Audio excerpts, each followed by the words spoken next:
Guten Morgen. Yeah, hello Mike. Thank you very much for having accepted this interview. Could you please sum up your personal background? Yes. Well, I'm 53 years old. So 53 years old, I became a Christian at the age of 10. And, I grew up in a Christian family. I was not too much of a committed Christian during my teen years.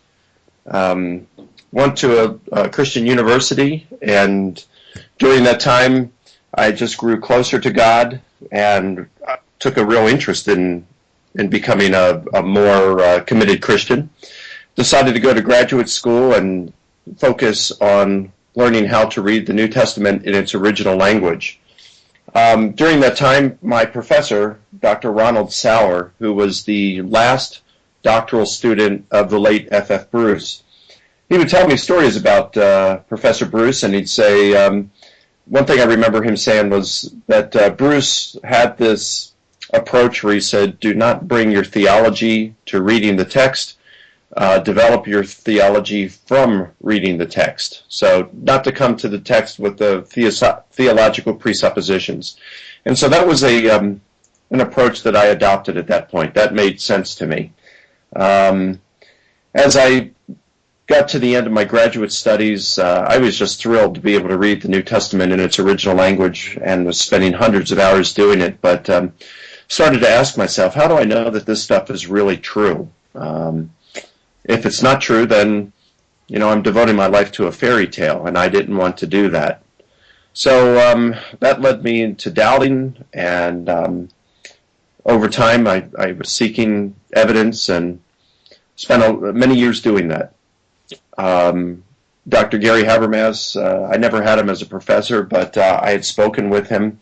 He helped me through several of my doubts, and he always pointed me to the resurrection of Jesus. And he said, look, if Jesus rose from the dead, Christianity's true.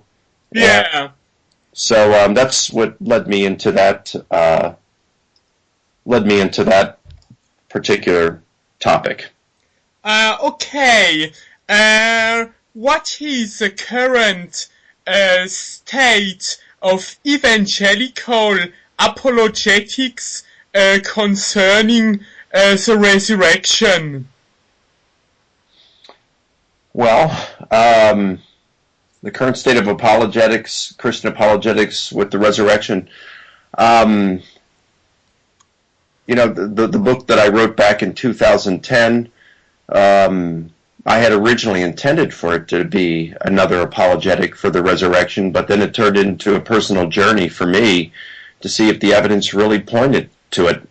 So, but I would guess that although my book tries to be an honest investigation of the data, I suppose you could use that as an apologetic for the resurrection. As far as I know, that's the latest book written defending the resurrection.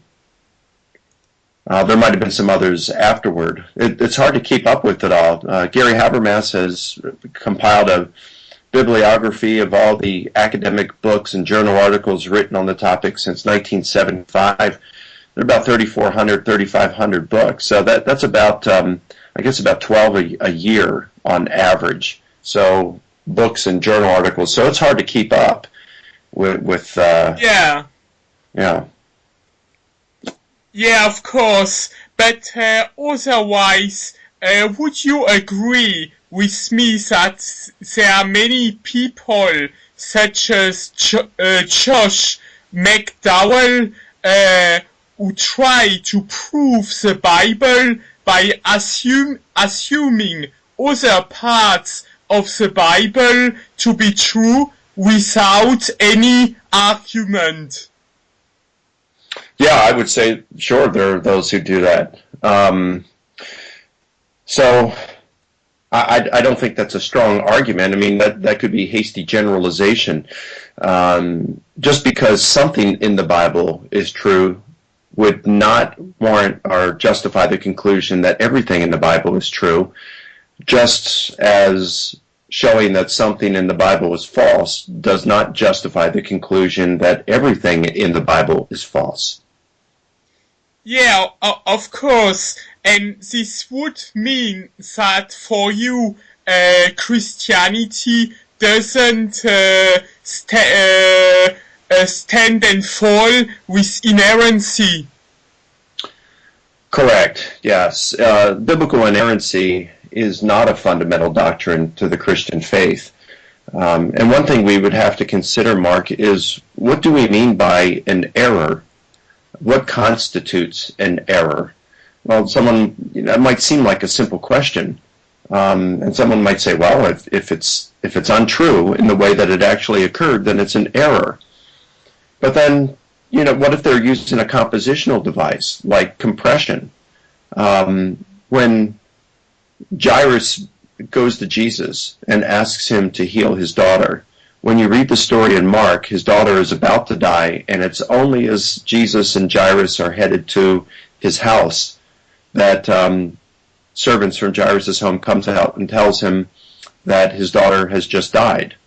But when you read the story in Matthew compresses the story, and he tells Jairus tells Jesus, my daughter has just died, please come and heal her. But he is compressing the story. He is taking out certain details. He's abbreviating the story, either for purposes of economy or drama. We don't know exactly why he's doing it, but Matthew does this on a regular basis. So do we consider that an error? Well, no, it's a compositional device. It's something that we do even today and on a frequent basis. But couldn't a skeptic view this as a kind of legendary embellishment? I wouldn't say in the case of Jairus, no. It's just compression, and it's something that Plutarch does often. I've spent quite a bit of time in Plutarch over the last, it's been more than 3 years, and as I'm looking at it, I've been able to identify approximately 42 stories that appear 2 or more times in Plutarch in his lives. And as I go through these, I see that Plutarch he employs these compositional devices, these biographical devices that result in differences in the way he tells the same story. So you have the same author telling the same story multiple times, and there's differences in these stories. And then when you look at quite a few of these, I've gone through 32 of them so far, and you see a pattern of the same kind of differences appearing over and over. And that it suggests to me that this was intentional on Plutarch's part. He was doing this for any number of reasons. And when I come to the Gospels, I find the same kind of differences occurring in the way that they tell the same story. So I wouldn't call that embellishments. I would just call it a compositional device. There are different ways of doing it. That's not to say that there are no embellishments in the Gospels, historically speaking. We could look at a couple examples where it's possible that might be there, but in terms of most of these differences we find in the Gospels, I think these are things as a result of just how they wrote history. Yeah. Okay. And now, how would you put your own apologetic approach in a nutshell? Well, I think Christianity's true. Why do I think that? Well, one of the main reasons today is because I think the evidence for Jesus' resurrection is really strong. And I think most people would agree that if Jesus rose from the dead, God exists and Christianity's true. Can we prove that beyond all doubt, that even if Jesus rose from the dead, that Christianity's true and God exists? Well, no. For all we know, it could be an alien in a parallel universe who is trying to deceive us. But I think, we'd look at it and we'd say, really, put all logic chopping aside, if Jesus rose from the dead, given his claims, we may not be able to prove beyond all doubt that Christianity is true, but I think we'd say, it's very probably true.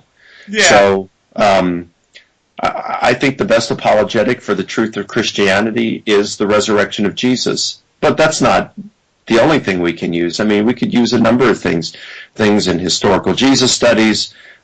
We could use certain philosophical and arguments, such as the argument from design. I don't think the moral argument for God's existence is airtight by any means, but I find it compelling. You could use a form of an argument for a first cause, and then more recently, I'm thinking of more along the lines of things from experience, such as well-evidenced near-death experiences, miracles. We've seen, I mean, miracles are not unique to antiquity. They occur even today. Yeah. Craig Keener has 2 volumes titled Miracles that came out just a few years ago, in which he lists hundreds and hundreds of miracles that have happened from antiquity all the way up through today. I can name some myself. So miracles, well-evidenced near-death experiences, veridical apparitions, that is, apparitions for which the percipient received accurate information from the apparition they could not have known otherwise. I think these things are really impressive. Not all of them, of course, but there are certain of them that I'm aware of, and a lot of people are aware of, that are quite impressive. Yeah. And when you put these together, the cumulative case that they make for a supernatural component to reality is very strong and adds plausibility to the argument for God's existence and the truth of Christianity. Yeah, but I found out that there are many conservative evangelical apologists who are very uncomfortable with miracles or wonders occurring outside of a Christian context. For example, I have a huge interest for UFOs, and UFOs doesn't necessarily mean alien spacecrafts. It just means things in the skies with no idea what they are.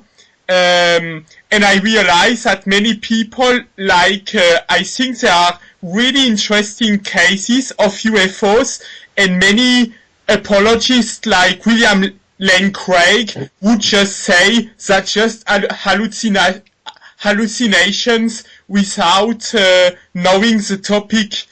And I find this attitude rather detrimental. Well, I cannot comment on what William Lane Craig has said or believes about UFOs. I've never read anything he said about it, and he and I have never discussed it. When we come to UFOs, I'm open to a variety of options. I'm open to the option that there are aliens somewhere in the universe. I don't happen to embrace the view that there are aliens in the universe. When I read certain material, literature, even written by skeptics, it seems to me that the universe is a fairly hostile place to live. And I remember there was an article written, I think in 2001, titled Disturbing Implications of a Cosmological Constant, written by 3 cosmologists, Dyson, Susskind, and Klavan. You can download this article, it's still online. And in there, now none of these, to my knowledge, are theists. And they talk about the universe being a very hostile place, so hostile that we ought to be, there shouldn't be life anywhere in the universe. So I just happen to think that there probably are not aliens, but I'm open to it. If there are, there are. And I think some of the UFO evidence would suggest that there are some beings that are not human.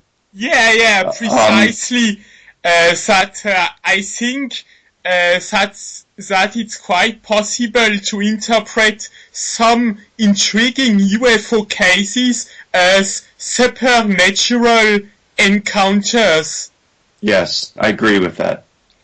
And I think there was a discussion between you and Dr. Habermas about supernatural elements in the modern world, and you talked about something which occurred to your father after he went away from the Freemasonry.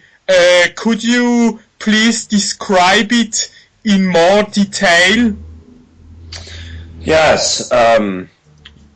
Back in, I would guess, around 1970, it was right around there, my dad had been involved in Freemasonry, the Masonic Lodge, and he had recently become a Christian at that point. And he developed the conviction that being in the Masonic Lodge was something a Christian should avoid. He was doing a lot of study on it at that point and found that the two guys who were responsible for the creation of modern Freemasonry were involved in the occult. And so he thought, well, anything that's, tied to the occult, the Christian should not be involved in that. So he was doing a lot of studying.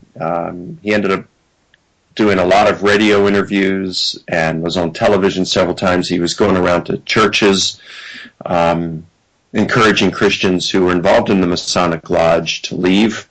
I was there on a number of those occasions. I was there when his life was threatened, so I was witness to that. I saw churches split over this.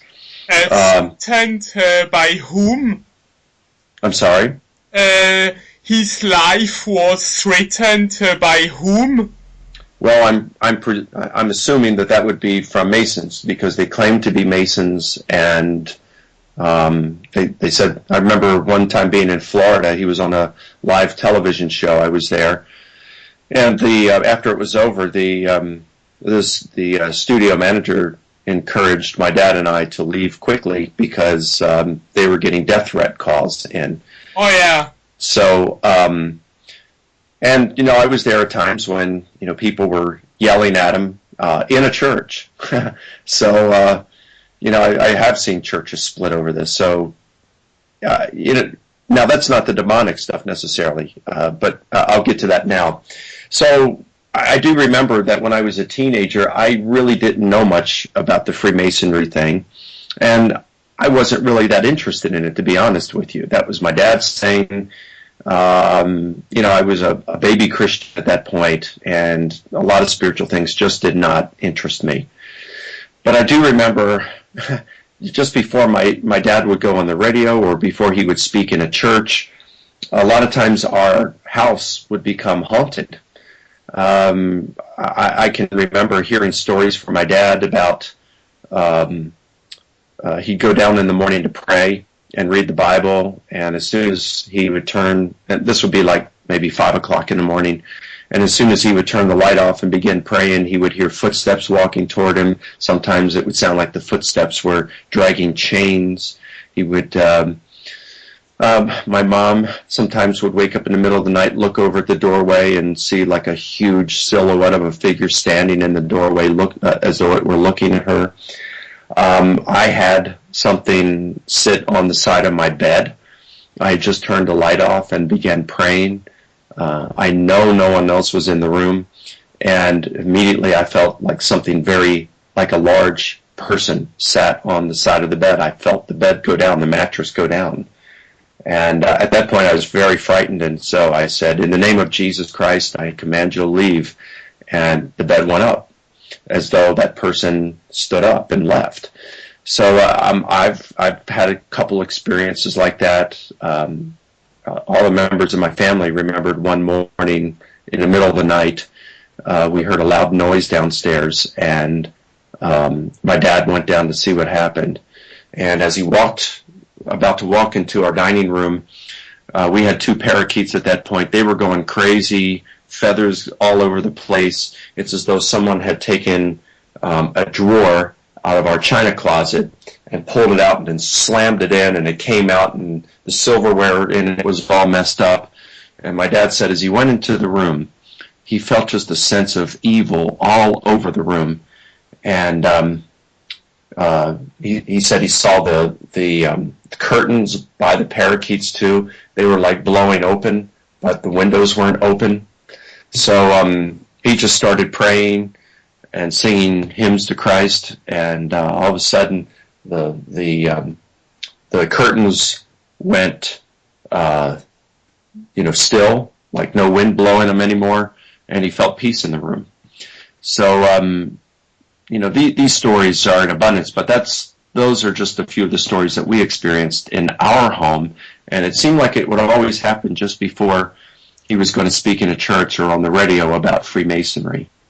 So I didn't know much about Freemasonry. I really didn't care much about it, but those experiences, they suggested to me that whatever it was in Freemasonry, it wasn't good, and it convinced me that there was some occultish elements within Freemasonry, and I wanted to stay away from it. Yeah, and I agree that such stories are pretty important before evaluating the claim of the resurrection, because they might really mean we are living in an entirely different universe as what is told us by materialism. Yes, Mark, I agree with that. This does suggest when you see things such as demonic or supernatural things or miracles, veridical apparitions, near-death experiences, these things, to me, strongly suggest that reality is far more complex than skeptics would like to think. Yeah, and do you just have another personal experience of something supernatural or miraculous in your life? Well, I can think of a time when I was in grad school, and this would have been back in the early 1980s, and I would come home. My home was in Baltimore, and I'd come home during Thanksgiving, Christmas, spring break, summer break. And during one of those breaks, I don't recall which one, probably Thanksgiving break, I remember coming home, and I would now Thanksgiving break over here it's in November, and Thanksgiving is a holiday that is unique to the United States that we celebrate. I can recall, and it was my habit, that I would go out at night and I'd pray for 1 to 2 hours, and I'd go to this baseball field behind a grocery store, and that was part of a school, a middle school, junior high school that I went to when I was a child. And I would go over there and walk around the field and pray, and this one particular night I was feeling especially close to the Lord, and so I was just laying down on the field and worshiping God and singing hymns to him. And at one point, and it was very dark. I remember, usually be alone out there for the entire time. And I remember this one night as I was just praying and singing hymns to Christ that I heard these footsteps in the distance. I don't know how far, perhaps 100 yards away, maybe not even that far. And I just kept praying, singing hymns. I figured it was maybe someone walking their dog. It was very dark out. They wouldn't see me anyway. So I hear these steps, and I just ignore them. Well, these footsteps, it's though they're walking toward me. So I figured, I wonder if that person sees me laying there and wonder if everything's okay and they're walking toward me. So I looked up, and the footsteps stopped, and there was no one around. So I figured, I don't. That's probably just the wind blowing. It's fall here. So I put my head down, started praying again, and the footsteps resumed walking toward me. And I let it go for a few seconds, and then I looked up, and they stopped. And now at this point, I I get these, I'm feeling a little bit alarmed and thinking, I wonder if this is demonic, and I look down and start praying, and the footsteps walking closer to me, and by now, they're getting quite a bit close, and I look up, and as soon as I look up, they stop. So I put my head down one more time, and when I do that, the footsteps start running toward me, and it just spooked me. So I got up and ran home, which was about probably a half mile, third of a mile away, and I ran home. It just kind of scared me. So that was one that happened to me. I could name several things. I could talk about some really interesting answers to prayer, but radical answers to prayer, But that's one of the demonic or supernatural experiences I've had. I understand, but skeptics will generally say extraordinary claims demand extraordinary evidence, and they would say it's much more, maybe these are normal evidence which would be sufficient in a mundane field of inquiry, but because those claims are so outlandish, we really need much more evidence for concluding. Well, I would say outlandish claims. Outlandish for whom? If one has no problems believing in the supernatural, they're not so outlandish at all. It may only be for the skeptic, the atheist, whose worldview is that these things don't occur, that they would be outlandish. Extraordinary claims require extraordinary evidence. Well, what is extraordinary evidence? What does it mean? A friend of mine named Jason Reed once said, what is extraordinary evidence? Does that mean it has to glow? What does it mean to be extraordinary? As William Lane Craig once said, when it comes to the resurrection, we need extraordinary evidence. All you have to really do is show that a person was alive, and then show that they were dead, and then show that they were alive again, and none of which is extraordinary. So, there's a lot that could be said about this. Extraordinary claims require extraordinary evidence. Think about the moon landing. That was pretty extraordinary at that time back in 1969 when people walked on the moon. It had never been done before. They only gave the astronauts a 50% chance of completing their mission successfully. And again, it had never been done before. Someone actually walking on the moon was quite extraordinary. Well, what evidence did we have? Was it extraordinary? No. The evidence we had was television reports. And how often is a report on television biased and wrong? Very often. So it was by no means extraordinary evidence to watch it on television.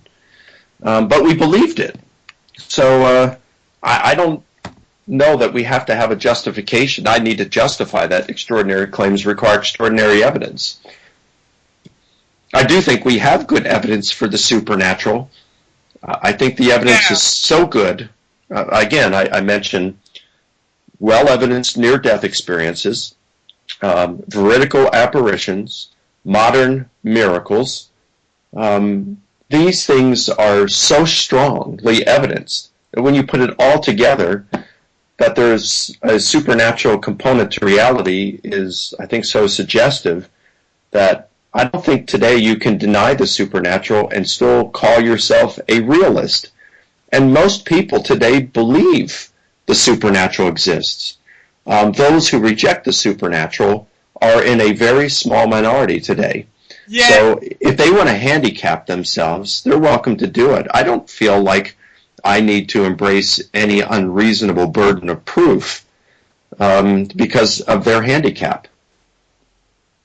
Yeah, but they will answer that among elite scientists, like for example at the American Academy of Science, there are very, very few theists, and they would say it's not the percentage of the normal folks which counts, but the percentages among the elite and the brightest scientists in America are atheists.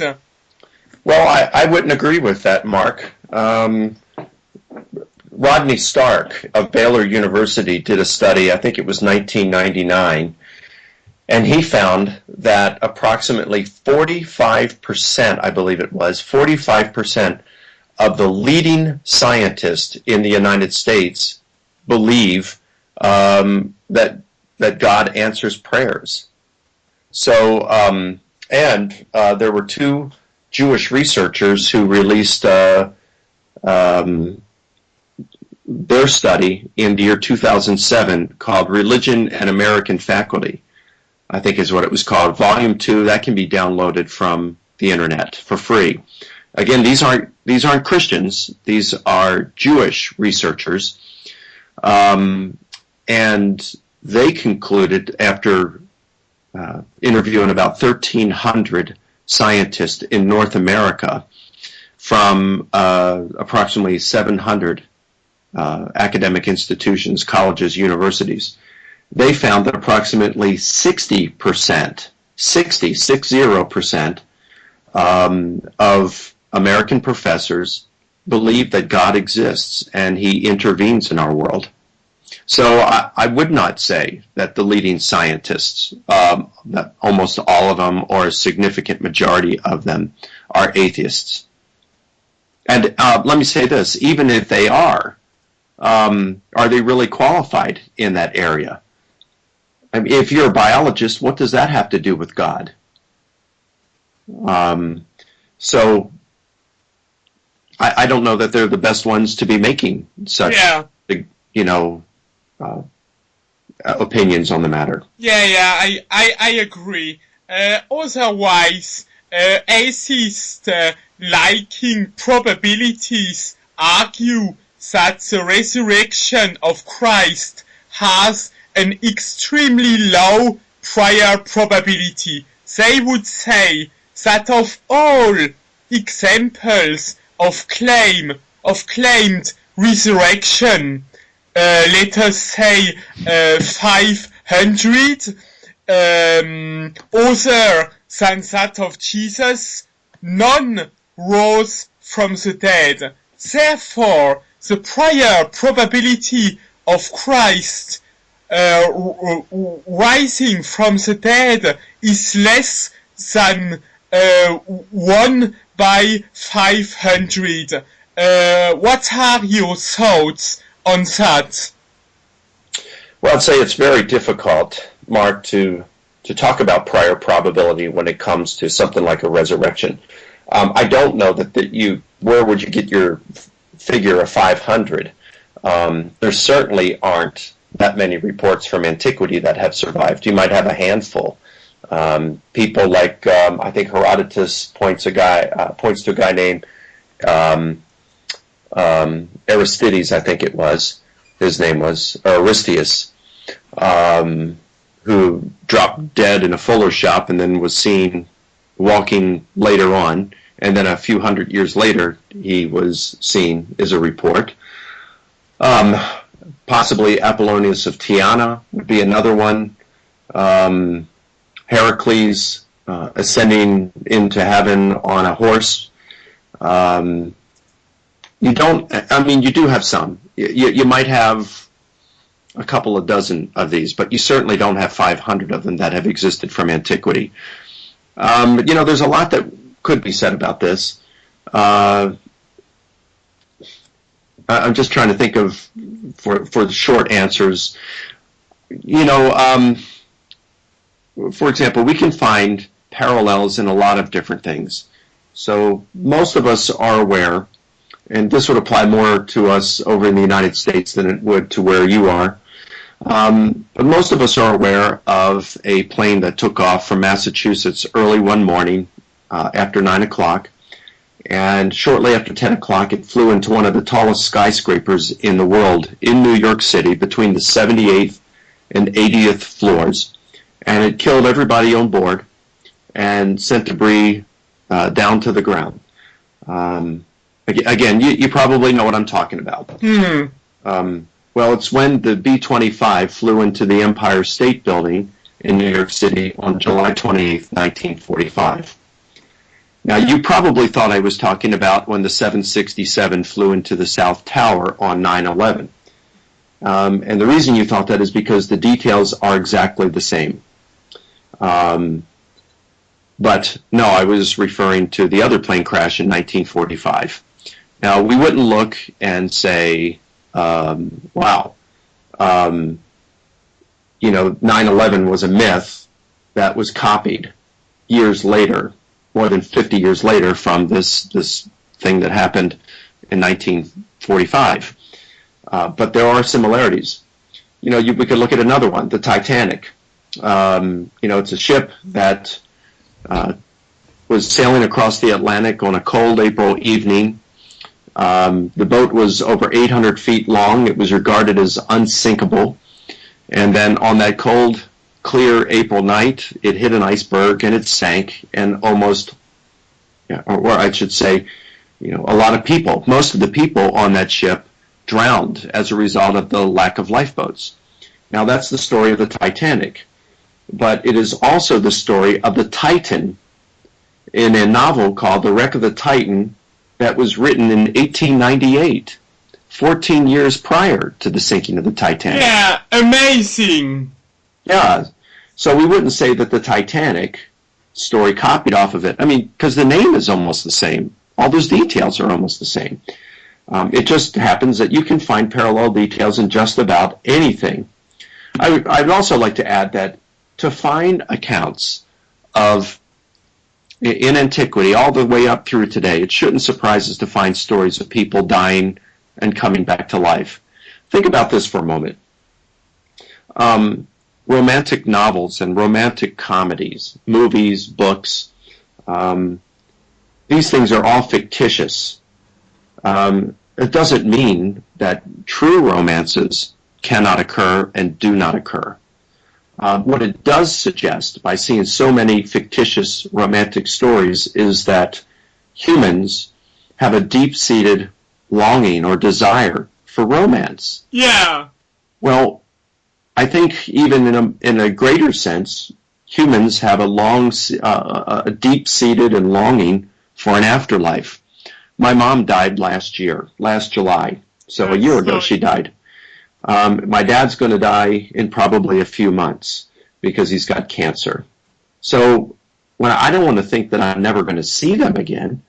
I hate that thought. And someday I'm going to die. I'm 53. I could die today. I could die 30, 40 years from now. I don't know when I'm going to die, but, as I get closer to death, we don't want to think that this is just going to be the end of things. We want to think that our loved ones who have died still survive in some sense. We want to think that we're going to go and live on and survive in some sense. So I don't think it should be surprising at all to learn of fictitious stories of people dying and returning from the dead to tell us about an afterlife, to assure us that there is something better that can occur in the future, a better survival than we're currently existing, to give us hope, to give us comfort. But that doesn't mean that true accounts of people dying and coming back to life cannot occur. Yeah. Craig Keener, in his 2-volume book, Miracles, talks about several instances in modern day when people have been resurrected or resuscitated, come back from the dead, after being dead for a day or so. He talks about these. He's talked to the eyewitnesses. So I don't think that, just because we have a few other accounts in antiquity of people dying and coming back from the dead, and that these are fictitious, that should mean that the account we have of Jesus' resurrection is fictitious. I think we need to look at the evidence and see where it points. Yeah, and it also seems to me these people are assuming there is no God for whom Jesus would be someone special, because I think that this prior probability also depends on whether or not Jesus was an average human being for God or not? Yes, I agree with you, Mark. And that's where we just need to be open-minded when we come to these things.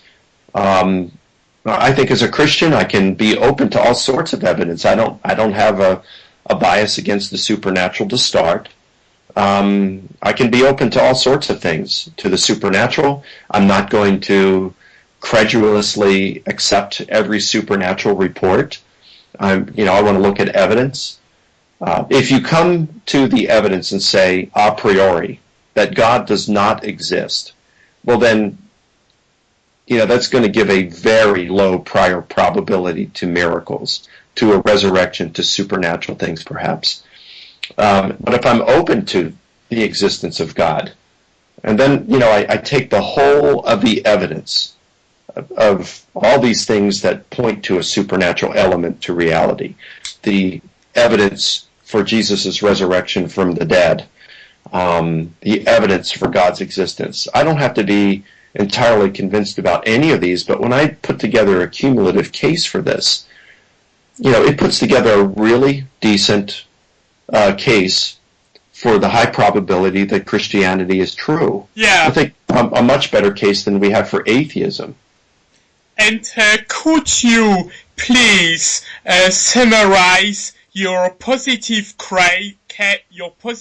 case for Christ's resurrection? Well, I would look and say there are a few facts that are very strongly evidenced, historical facts that are strongly evidenced. Does that mean that we can know them with absolute certainty? No. That's not the way history works. We look for reasonable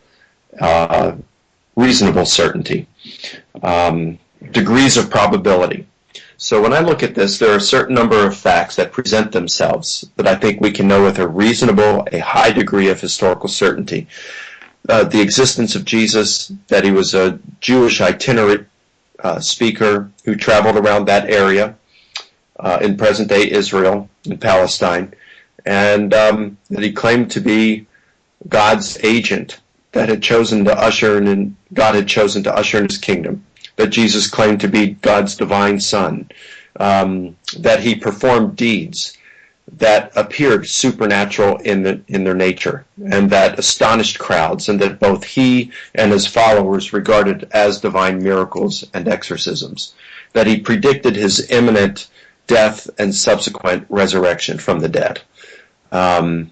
I think you can look at these things and say, these are pretty well accepted.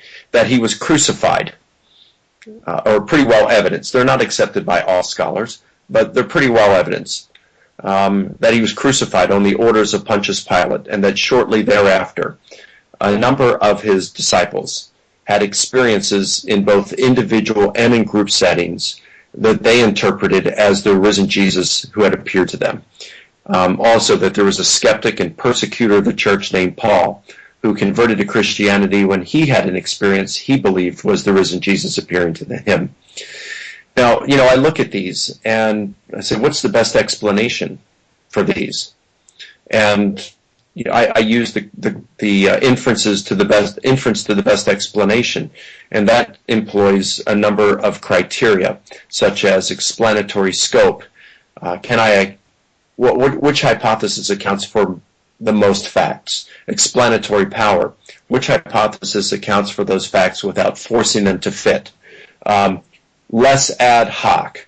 Which hypothesis seems based on the fewest number of non-evidenced assumptions or speculation? Plausibility. Which hypothesis is most compatible with our relevant background knowledge? And when I employ this and subject various hypotheses such as resurrection, hallucinations, legend, deceit, whatever you may have it, Jesus never died, the resurrection hypothesis comes out on top every time, and it does so by a significant margin. Okay. I think that the most skeptical theory is probably the hallucination theory, that there was no empty grave, and all disciples came to believe that Jesus rose from the dead, and shortly after that he even was divine due to powerful hallucinations. Well, I think there's three major ways that we can reply to that. Number one is that what we know about hallucinations is that the percentage of percipients who experience hallucinations, the percentage of people who would experience a hallucination is very low. Most reports about hallucinations over the last 100 years or so would suggest that only about 7% of people bereaving the loss of a loved one are going to experience a visual hallucination of that loved one. When we come to the disciples, our earliest reports is that 100% of them had visual experiences of the risen Jesus. So since the highest we have, generally speaking, our average is 7%, the percentage of percipients who experience Jesus, of his disciples, is very high. And you can kind of understand this because not all of us we don't have the same personalities. Not all of us are going to be as prone to have a hallucination as others. It's kind of like hypnosis. I have a friend of mine who is a hypnotherapist, and he says that not everybody can be hypnotized. Certain people have more personalities that are more prone to being hypnotized. I think I probably have a personality that is more prone to hypnosis than my wife. When we're watching television, like a series like 24 with Jack Bauer, it's hard for me afterward to go to bed because I'm just so... I don't know what to say. I get so excited through it. That's true. Yes, because when I'm in a movie, watching a movie, or getting involved in a television show like that, for me, I actually become part of it. I'm in the story. I'm experiencing it. My wife, she's not that way. She can really enjoy it, but she's not experiencing it as I am. And that's why certain comedies, like stuff with Will Ferrell, I just hate those kinds of comedies. Why? Because for me, when I'm watching a movie, I become part of it. And I can't become part of it because it's so unrealistic in that sense. Just so bizarre. I just can't do it. So I probably have a personality that would be more prone to hallucinating than my wife would have. So with the disciples, not all of them are going to have the same personalities. And so you wouldn't expect 100% of them to experience a hallucination. And even if you experience a hallucination, visual hallucinations are perhaps the least kind of hallucination that you have. People will experience other sorts of hallucinations on a more frequent basis than they will visual hallucinations. But remember, the early reports talk about how they all had visual experiences of Jesus. He appeared to them, and that he appeared to 100% of them. So that is one problem with hallucinations. A second problem is that the group appearances. So even if you had 100% experiencing hallucinations and experiencing visual hallucinations, it's doubtful that they're all going to experience them simultaneously and that they are going to be of the same nature, that they think they're all seeing and experiencing the same thing. Studies show that group hallucinations are extremely rare, if not impossible. So that's a second problem. The third problem is the appearance to Paul. Paul is not grieving over Jesus' death. He's glad Jesus is dead. He's trying to destroy the church. Jesus would have been the very last person in the world Paul would have expected or wanted to see.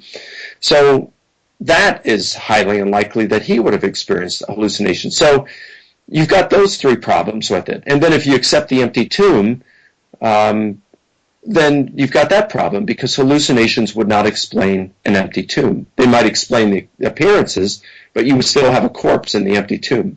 Yeah. a corpse in the tomb. So there are numerous problems with the hallucination hypothesis. It's certainly one of the weakest historical hypotheses out there. Yeah, but for example, there have been other failed, or there have been quite a few failed messiahs, yet none of them developed a faith in the resurrection of their former leader. And should this have some kind of historical implication? Well, you do have one named Sabbatai Sevi from the late 18th century, I believe it was. And he was an alleged Jewish messiah, a failed one, and then afterward it was reported that he had risen from the dead in some sense. You have one account of this from his brother. Now, he didn't see it. It was just he goes to his brother's tomb, and there was a dragon or something like that that was guarding the tomb, let his brother in, and there was light in the tomb. But this is, about 1,700 years after Jesus, and it's the only one I know of a Messiah like that. And the historical evidence isn't at all comparable to what we have for the resurrection of Jesus. So I don't think that one competing account is something that should shake our faith at all in the evidence for Jesus' resurrection, which is quite good in comparison. Yeah, okay, and what about the claim that Paul viewed the resurrection as being spiritual, as not being bodily at all? I think such a view is based on a poor exegesis of 1 Corinthians 15. I think Paul is fairly clear that he believes in a bodily resurrection. In 1 Corinthians chapter 15, verse 20, he says that Christ is the first fruits of those who sleep. In other words, he's the first to be raised from the dead. They say, well, how can that be the case? The Old Testament talks about some resurrections, that even Jesus is said to raise 3 people from the dead, Jairus' daughter, the widow's son, and Lazarus.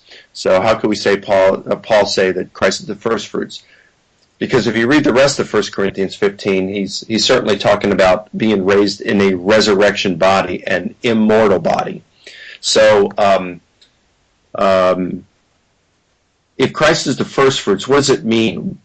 When are the rest going to be raised? Well, Paul answers that 3 verses later. In verse 23, he says, each in his own order, Christ the first fruits, and then those who belong to Christ at his coming. So the rest are going to be raised with Jesus. The rest are going to be raised from the dead when Jesus returns. Well, what happens to the Christians who die in the meantime? Well, Paul talks elsewhere, like in 2 Corinthians 5:8 or Philippians chapter 1, where he talks about how when we die, our spirits leave our body, we become disembodied spirits and go to be with Jesus in heaven. So I think this is all kind of summed up, you could say, in 1 Thessalonians chapter 4, verses 13 through 17, when he says, he doesn't want the Christians there to grieve. He says, because Christ will bring back with him those who have already died. And he says, when Jesus returns, the trumpet will sound, and the dead will be raised first. The dead in Christ will be raised first. Well, now, what's interesting, how can they be raised first if they're coming back with Christ? Well, pretty simply, again, when we die, our spirits leave our bodies and go to be with Christ in heaven. When Jesus returns, he brings back our spirits with him, puts them back in our corpses, and then resurrects our corpses and transforms them into immortal bodies. That's a bodily resurrection. And since Christ is the first fruits, if we're going to be raised bodily, that means Jesus was raised bodily. Okay, and what other arguments are there against the empty grave being an invention? Well, before I answer that, Mark, let me say one more thing about Paul and the spiritual resurrection thing. A lot of this is based on a poor exegesis of 1 Corinthians 15, when Paul says it's our current bodies are buried or sown as a natural body, and it's raised a spiritual body. There are a few English translations, I don't know about the German translations, but the few English translations that would say, it would say it's our bodies are sown or buried physical, and then they're raised spiritual. When I was doing my doctoral research, I did a study on every time those two Greek terms appeared in the ancient literature from the 8th century BC through the 3rd century, so 1100 years. And the term that is translated by a few English translations as physical, but almost all English translations as natural, is the term psychikon. And that appears somewhere around 850 times in that literature during that period. And it's pretty interesting that in the 1st century BC, we see an explosion of the use of that term. So it became a very popular term in the 1st century BC. And then in the 1st century, there's a further explosion of it. So this was a very popular term. Same could be said of the term translated spiritual, pneumaticon. Explosion of use in the 1st century BC, and then an additional explosion of use in the 1st century. Well, what's of interest is that term for natural, physical, and those approximately 850 times. Never once is it used in the sense of physical. So physical is just a poor translation. Natural is a good translation. Spiritual can be used in an immaterial sense or in a metaphorical sense, like I could say Mark is a spiritual person. It just means that you have your mind set on spiritual things. This is how Paul uses it in 1 Corinthians chapter 2. So I think what Paul is saying in 1 Corinthians chapter 15, when he says it's sown a natural body, it's raised a spiritual body, he's saying our body that is buried. It's natural in the sense that it's animated by natural organs, hearts, lungs, kidneys, things like that. But our resurrection body is not going to be dependent on a heart, lung, and kidney. It's going to be animated by the Spirit, by the Holy Spirit. That certainly seems to be what Paul is saying here. And so to say that Paul's contrasting a physical body with a spiritual body is no longer sustainable, because the word psychikon never meant physical in the ancient literature during those 1100 years. It wasn't used that way in the 1st century.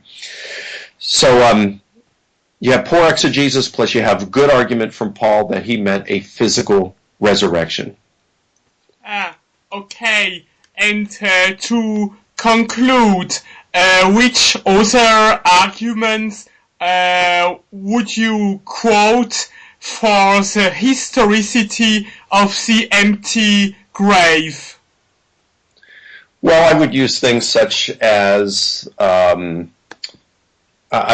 would say Jesus was crucified and buried in Jerusalem, and it's very, very unlikely that you're going to have the resurrection story that's spread in Jerusalem, the very city in which Jesus was executed, if his body was in the tomb. All the Romans would have to do would be to go to the empty tomb and view any corpse in there that resembled a freshly crucified victim that remotely looked like Jesus, and it's going to be very difficult to continue with the resurrection, the story that Jesus rose. Second, I would say, what were the enemies of, or the critics of Christianity saying? Our earliest report comes from Matthew, in Matthew chapter 28, when it says that the Jewish leaders, Matthew reports, even up to his very day, were saying that the disciples had stolen Jesus' body.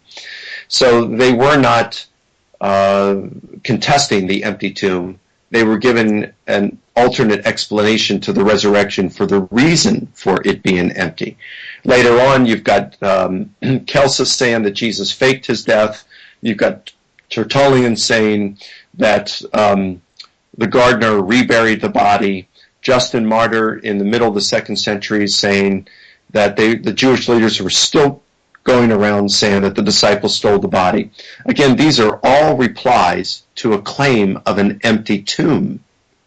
no one is the early critics, at least to our knowledge, there are no reports that would seem to suggest that they went to the wrong tomb or that Jesus received a dishonorable burial in anything other than a tomb. But is it possible that as time went by, these early critics of Christianity got poorly informed and took the Gospel's accounts for granted? That could be the case. Yeah, that's a possibility. Of course, that wouldn't work that way with Matthew, because Matthew's talking about people in his own day saying that, and his is one of the first Gospels to have been written. So it's always possible, of course, but the evidence still rests on the side of the fact that we have no early skeptics who are claiming that the tomb was not empty or that they went to the wrong tomb or something like that. They are all responding to claims of an empty tomb. Yeah. And third, I would point out that you've got the testimony of women. And in the first century, whether we're looking at the Jewish culture or the Greco-Roman culture, the testimony of a woman was very lowly regarded. And so if you are going to invent a story about a resurrection and an empty tomb, you're probably not going to use women as your primary witnesses to the empty tomb. Since you already have Joseph of Arimathea and Nicodemus involved, why not use them to go back and discover the empty tomb? Why not use the male disciples? Instead, you've got the male disciples in hiding, and you've got women who go to check out the tomb, women to whom divine revelation is given. So it's not like in today's culture where there's an equality. There wasn't an equality back then. And women were discouraged. Women's testimony was discouraged, but yet that's the primary testimony for the empty tomb. So again, I don't think any argument for the empty tomb itself is airtight, but when you put a cumulative case together, certainly the evidence for an empty tomb significantly outweighs any evidence against it. And in history, we're looking for probability. Yeah. Not possibility. Historians choose probability, and I think the evidence shows that the tomb was empty, that it's highly probable. Yeah, okay. Thank you very much, Mike, for all the time you devoted me. What are your next endeavors? Well, for the last 6 years, I've been focusing on the question, why are there differences in the Gospels? And what I've been doing is reading through the Gospels multiple times in Greek. I'm 53. I've been a Christian since the age of 10, so I've read the Gospels through quite a few times. And it can get to the point where you're reading through them and your mind just goes on autopilot. So reading it in the original language, I can't read Greek nearly as well as I read English, so it really causes me to slow down and to focus on what is being said. And it helps me keep current in my Greek. So as I've done this, I've been able to notice a whole lot more differences than I ever noticed before. I've compiled more than 50 pages of differences I found in the Gospels. I've also been reading through ancient biographies, focusing on Plutarch, who wrote around the same time as the Gospels and in the same language, Greek, and noticing how Plutarch tells the same story on multiple occasions. And as I mentioned at the beginning of the program, he tells the same story multiple times, and there's differences in them. And they form these patterns of the kinds of differences. And so that informs me or suggests to me that Plutarch is employing compositional or biographical devices. And I see the same thing going on in the Gospels. So that's my current endeavor. I hope to wrap up my research on this by the end of this year and then take the whole of 2015 to write a book and hopefully have something out by the fall of 2016. And the preliminary results I found have just been extremely interesting. Anyone interested in that can go to my website, risenjesus.com, and they can look at my resource section, and there's a video, Why Are There Differences in the Gospels? And it's about an hour long, and they can watch that and see some of my preliminary results on this. So that's what I'm doing now. Okay, so good luck and God's blessings. Bitte, bitte. And thank you so much, Mark. And God bless you, and thanks for having me on. Yeah, bye. Bye-bye.